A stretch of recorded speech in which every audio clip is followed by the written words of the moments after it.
Welcome to waves media Telugu. కొంతమంది బ్యాంకుల నుంచి డబ్బులు తీసుకుని పారిపోతుంటే నిర్మల్ జిల్లా మహిళా సంఘాల సభ్యులు తీసుకున్న రుణాలను సకాలంలో చెల్లించి ఆదర్శంగా నిలిచారని ముఖ్యమంత్రి రేవంత్ రెడ్డి అన్నారు. మహిళా సంఘాల బాధ్యతాయుత వైఖరిని ప్రశంసిస్తూ నిర్మల్ జిల్లా మహిళలను సీఎం అభినందించారు. వాళ్ళు ఇంత మంచిగా బ్యాంకులలో ఒక్క పైసా పెండింగ్ లేకుండా కట్టినందుకు వాళ్ళకి మంచి పెట్రోల్ బంక్ స్థలం ఏడున్నా ఇమ్మీడియట్ గా ఎతికి పర్సనల్గా ఎత్తి వాళ్ళకి పెట్రోల్ బంక్ స్థలం బాగా నడుపుకుంటారు. వచ్చే వాళ్ళకి పోయే వాళ్ళకి అందరికీ ఆదర్శ సంఘాల కింద రావాలి.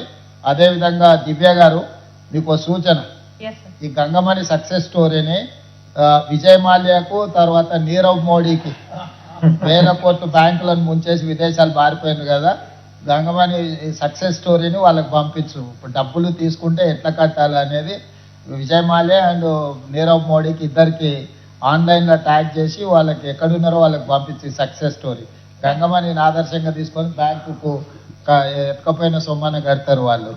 ఓకే, థ్యాంక్ యూ అమ్మ. నేను ఈసారి నిర్మల్ వచ్చినప్పుడు మిమ్మల్ని అందరినీ కలుస్తా. కలెక్టర్ గారు నెక్స్ట్ టైం నేను నిర్మల్ వచ్చినప్పుడు వాళ్ళతో నాకు ప్రత్యేకంగా కల్పించు, సరేనా? థ్యాంక్ యూ అమ్మ. Thank you.